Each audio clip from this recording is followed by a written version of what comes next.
नमस्कार मित्रांनो, मी किरण आणि आम्ही घेऊन आलेलो आहेत आपल्यासाठी एक नॉन गव्हर्नमेंट ऑर्गनायझेशन आणि त्या नॉन गव्हर्नमेंट ऑर्गनायझेशनचं नाव आहे ग्राम उन्नती फाउंडेशन. आता ही फाउंडेशन निर्माण करण्याच्या पाठीमागचा उद्देश काय आहे, तर महात्मा गांधी यांचे जे स्वप्न होते दोन, देशाला पहिले स्वातंत्र्य मिळवून देणं आणि दुसरं म्हणजे ग्रामस्वराज्य निर्माण करणं. आता ग्रामस्वराज्य निर्माण करणं म्हणजेच काय, तर गावातील लोकांनी गावातीलच शासन चालवणे म्हणजेच ग्रामस्वराज्य. आता महात्मा गांधी यांनी सांगितलेलं आहे आपल्याला की खेड्याकडे चला. त्यांच्या पाठीमागं काय उद्देश होता की ग्रामस्वराज्य निर्माण करणं, पहिले खेड्यांना आहे ना सर्वगुण संपन्न करणं, खेड्याचा विकास करणं. आता आपण पाहतोय की प्रत्येक शहरामध्ये प्रत्येक गोष्टींचा विकास आहे, पण खेड्यामध्ये आणखी आहे ना कोणत्याही गोष्टीचा म्हणजे विकास झालेला आहे, पण जसा होणं गरजेचं आहे, अपेक्षित आहे, तसा विकास कधी झालेला नाही आहे. आता महात्मा गांधी यांनी सांगितलं आपल्याला की खेड्याकडे चला. आता आपण ही संस्था ओपन करण्याच्या पाठीमागचं किंवा निर्माण करण्याच्या पाठीमागचं उद्दिष्ट हे आहे की आपण खेड्याचा विकास आणखीही कशा पद्धतीनं करू शकतो. आपण पाहतो की 70% जनता आणखीही खेड्यामध्ये राहते, बरोबर आहे, आणि 70% जनता खेड्यामध्ये राहूनही काही काही ठिकाणी आहे ना दुर्गम भागामध्ये आणखी लाईटचा प्रॉब्लेम आहे, रस्त्याचा प्रॉब्लेम आहे, शाळेचा प्रॉब्लेम आहे, त्याच्यानंतर आपल्या व्यवसायाचा प्रॉब्लेम आहे. शेती जर सोडली तर यांच्याकडे दुसरा कोणताही उद्योग नाही आहे. तर याच्यामध्ये आपण आणखीन कशा पद्धतीने विकास करू शकतो हे आपल्या संस्थेचं सर्वात मोठं उद्दिष्ट आहे. आता आपण पाहतो की गावाकडे जर विचार केला आपण तर वेगवेगळ्या समस्या आहेत. आता आपण शिक्षणाची समस्या घेऊ शकतो, आपण रोजगाराची समस्या घेऊ शकतो, आपण शेतीविषयक समस्या घेऊ शकतो, सांस्कृतिक समस्या घेऊ शकतो आपण, त्याच्यानंतर आपण धार्मिक समस्या पण घेऊ शकतो आपण. तर या सर्व समस्यांना कशा पद्धतीनं आपण लोकांपर्यंत जाऊन जनजागृती करू शिकतो हे पण उद्दिष्ट आपण इथं राबवणार आहोत. आता जर आपण शेतीची समस्या पाहिली विद्यार्थी मित्रांनो, तर शेतीची समस्या अशी आहे की एक काळ होता, एका एका व्यक्तीच्या नावावर खूप साऱ्या शेती होती, पण आता शेतीचे सगळे तुकडे झालेले आहेत. क्वचित प्रमाणात लोकांकडे 1-1, 2-2, 4-4, 5-5 एकर शेती राहिलेली आहे. तर या शेतीची समस्या त्यांना कशा पद्धतीनं भासते, तर एखाद्या व्यक्तीकडे 1-2 एकरचीच जमीन राहिलेली आहे, तर त्याला आहे ना तंत्रज्ञानाची आहे ना कमतरता लागते. कारण जर 1-2 एकर जमीन असेल तर तो त्याच्या शेतामध्ये ट्रॅक्टर घेऊ शकत नाही, कुठल्याही प्रकारची इन्व्हेस्टमेंट तो करू शकत नाही. मग अशा अवस्थेत आपण काय करायला पाहिजे, तर जे लोक आहेत आपले ज्यांच्याकडे 2-2, 3-3 एकर जमीन आहे, तर याच्यामध्ये आपण आहे ना सहकार्याची भावना निर्माण करून सामूहिक शेती प्रकार नावाची एक संकल्पना आहे, ती आपण राबवू शकतो. अशा खूप साऱ्या समस्या आहेत ज्याच्यावर आपण बोलू शकतो. आता रोजगार समस्या एक आहे. आता रोजगार समस्या आपण गावातील लोकांनी गावातच कसा रोजगार मिळवावा, तर यासाठी आपण एक करू शकतो की पशुपालन आहे आपलं, बरोबर आहे.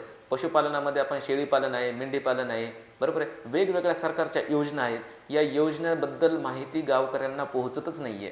तर गावकऱ्यांना जर या योजनेबद्दल माहिती पोहोचली तर कुक्कुटपालन झालं, शेळीपालन, मेंढीपालन, त्याच्यानंतर गाईची योजना निघते, म्हशीची योजना निघते, या सर्व योजनांची माहिती आपण आहे ना आपल्या संस्थेच्या मार्फत गावोगावी जाऊन याची जनजागृती करणार आहोत.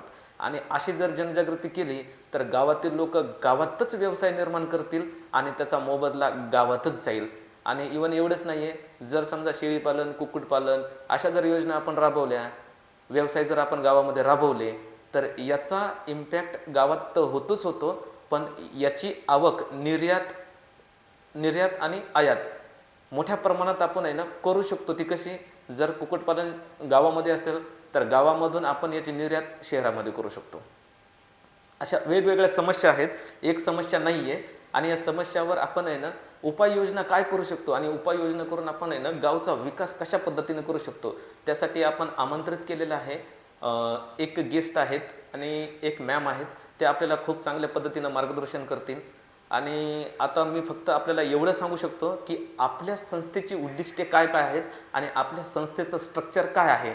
तर आता संस्थेच्या स्ट्रक्चरबद्दल माहिती घेतली तर सभासद कोण कोण आहेत बाबा आपले, तर सभासद आहेत आपले, पहिले सभासद आहेत अध्यक्ष. अध्यक्षमधून काम करतील नितीन सर आणि उपाध्यक्ष म्हणून काम करतील मिलिंद सर आणि सचिव म्हणून काम करतील किरण सर आणि उपसचिव म्हणून काम करतील प्रशांत सर आणि कोषाध्यक्ष म्हणून काम करतील संतोष सर आणि सदस्य म्हणून काम करतील सुरेश सर आणि अभिषेक सर. आता ही झाली आपली सदस्यांची नावे. हे सदस्य अशा पद्धतीने आपले कामं करतील. आता पाहू आपण की संस्थेचे मेन उद्दिष्टे काय आहेत.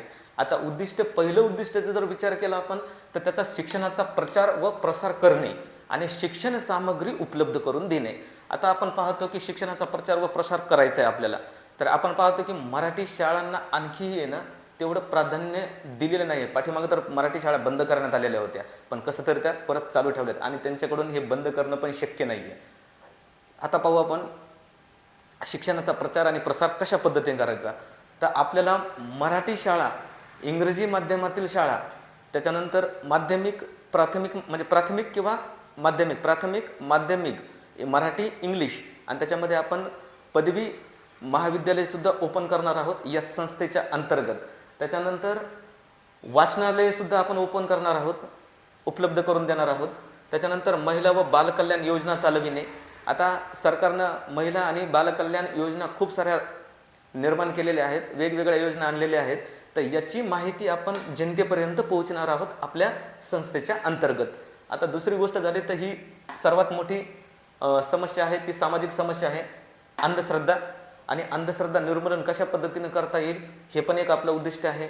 आता याच्यामध्ये कर्णबधिर आणि मूकबधिर मुलं आहेत, त्यांच्यासाठी पण शाळा ओपन करणे आहे आपल्याकडून. त्याच्यानंतर आता ज्या ज्या ठिकाणी नैसर्गिक आपत्ती येते त्या ठिकाणी पीडितांना मदत करणे.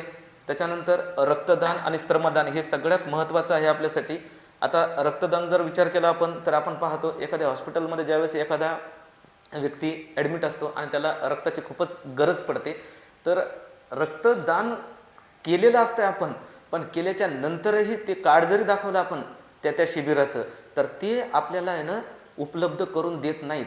आपण रक्तदान करतो, रक्तदान केल्याच्या नंतर ते लोक आपल्याकडून पैसे पण घेतात, बरोबर आहे. तर या आपल्या संस्थेच्या मार्फत 1 रुपयाही आपल्याला घ्यायचा नाही आहे. हे रक्त आपल्याला पूर्णपणे कोणताही पेशंट असेल त्याच्यासाठी हे उपलब्ध करून द्यायचे आणि ते पण पूर्णपणे फ्रीमध्ये. आता श्रमदान शिबिर आयोजित करणे आहे. आता श्रमदान शिबिर जर आयोजित केलं तर फक्त तुम्ही श्रमदान केलं याचा अर्थ असा नाही होणार की तुम्हाला काहीच मोबदला भेटणार नाही. इथं श्रमदान जरी केलेलं असेल तुम्ही तरी स्वतः आपल्या संस्थेमार्फत आपण तुम्हाला योग्य तो मोबदला देणार आहोत. त्याच्यानंतर आपण संस्थेच्या अंतर्गत कोणतं उद्दिष्ट राबवणार आहोत तर क्रीडा संकुल बांधणे. आता क्रीडा संकुल फक्त बांधून चालणार नाही, तर क्रीडा संकुल आपल्याला आहे ना उपलब्ध करून देणं आहे. आणि उपलब्ध करून देण्यासाठी आपल्याला वेगवेगळ्या स्पर्धा त्या क्रीडा संकुलामध्ये आयोजित करायच्या आहेत. त्याच्यानंतर आहे महिलांना आणि जे काही व्यक्ती आहेत गावाकडील बेरोजगारांना, यांना आहे ना व्यावसायिक शिक्षण देऊन यांना स्वावलंबी बनवणं आहे, आत्मनिर्भर बनवणं आहे. आता त्याच्यानंतर सगळ्यात मोठी समस्या ही पण एक आहे, दारूबंदी आणि हुंडाबंदी कार्यक्रम राबवणे. आता दारूबंदी तर सरकार राबवतं, पण योग्य त्या दिशेनं सरकार राबवते दारूबंदी, पण काही गावामध्ये आहे ना आणखी देशी दारूची दुकाने आहेत. तर याच्यामध्ये आपल्याला कशा पद्धतीनं बंदी करता येईल ते पण पाहू आपण. आणि हुंडाबंदी कार्यक्रम राबवणे. आज आपण पाहतो की 18 वर्षाच्या अगोदरही काही मुलींचे लग्न लावून देण्यात येतात, आणि याच्यामध्ये कोणकोणत्या समस्या येतात त्याची पण जनजागृती आपण संस्थेच्या अंतर्गत करणार आहोत. त्याच्यानंतर आता ह्या विधवा महिलांना आहे ना व्यावसायिक प्रशिक्षण देणं गरजेचं आहे, कारण या स्वावलंबी बनवणं गरजेचं आहे. त्याच्यानंतर स्त्रियांना कायदेविषयक सल्ला देणं गरजेचं आहे. बरेच स्त्रिया अशा आहेत की त्यांचं शिक्षण झालेलं आहे पण कायदेविषयक सल्ले आणखीही त्यांच्याकडे नाही आहेत. कायदेविषयक सल्ले नसल्या कारणामुळे त्यांना आहे ना वेगवेगळ्या समस्यांना सामोरे जावं लागत आहे. आता त्याच्यानंतर शिक्षणाच्या माध्यमातून जर विचार केला तर पुस्तकांचे दुकाने चालवणे हे आपलं एक उद्दिष्ट आहे. पुस्तकाची दुकाने कमी दरामध्ये, अल्प दरामध्ये उपलब्ध करून द्यायची आहेत आपल्याला. त्याच्यानंतर आरोग्यविषयक सल्ला द्यायचा आहे. आता आरोग्यविषयक सल्ला द्यायचा तर कसा द्यायचा, आपण पाहतो की गावामध्ये ना प्राथमिक उपचार केंद्र आहेत, पण तिथं ना नर्स आहे ना डॉक्टर आहे. तर हे सल्ला कशा पद्धतीने द्यावा लागेल आपल्याला, बरोबर आहे. तर याच्यावर कशा पद्धतीने उपाययोजना करण्यात येतील ते पण आपण संस्थेच्या अंतर्गत हे पण उद्दिष्ट राबवणार आहोत आणि लोकांपर्यंत जाऊन याची जनजागृती करणार आहोत.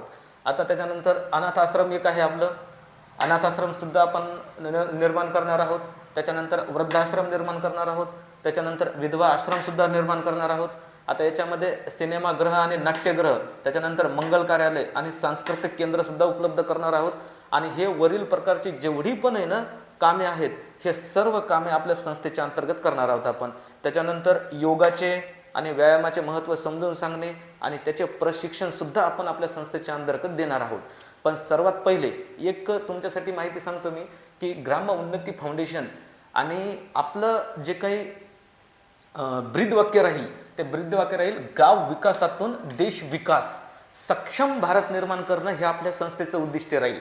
आणि सक्षम भारत निर्माण करण्यासाठी सगळ्यात पहिले जे उद्दिष्ट राबवणार आहोत आपण, शिक्षणाचा प्रचार आणि प्रसार करणे. बरोबर आहे. सर्व शिक्षण सामग्री आहे ना तुम्हाला अल्पदरात नाही, पूर्णपणे मुफ्तच मिळणार आहे. आणि याची सगळ्यात पहिले सुरुवात आपण करणार आहोत स्पर्धा परीक्षा मार्गदर्शन. आणि स्पर्धा परीक्षा मार्गदर्शन हे आपल्याला पूर्णपणे ना यूट्यूबच्या मार्फतच मिळणार आहे. यूट्यूबच्या मार्फत ज्या काही स्पर्धा परीक्षा असतील त्या सर्व स्पर्धा परीक्षाचं मार्गदर्शन आपल्याला यूट्यूबच्या मार्फत आपल्या चॅनलवर मिळणार आहे. तरी पण आता मी तुम्हाला सांगतो की सायंकाळच्या टायमिंगला आपल्याकडे एक गेस्ट येणार आहेत आणि ते गेस्ट आपल्याला मार्गदर्शन करणार आहेत की ज्या काही गावाकडील समस्या आहेत त्या समस्यांचा आहे ना समस्या काय आहेत आणि त्याची उपाययोजना तुम्ही काय करू शकता आणि त्याचा विकास कशा पद्धतीने करू शकतो आपण, अशी ते मार्गदर्शन करणार आहेत. आपल्याला 8 विषयांमध्ये पोस्ट ग्रॅज्युएशन आणि 2 विषयांमध्ये PhD झालेली आहे. आणि ग्रामीण विकास आणि योजना हे त्यांनी राबवलेले त्यांचे ना म्हणजे प्रकाशित केलेले त्यांचे पुस्तक आहेत. तर आपण भेटू सायंकाळी सरांसोबत.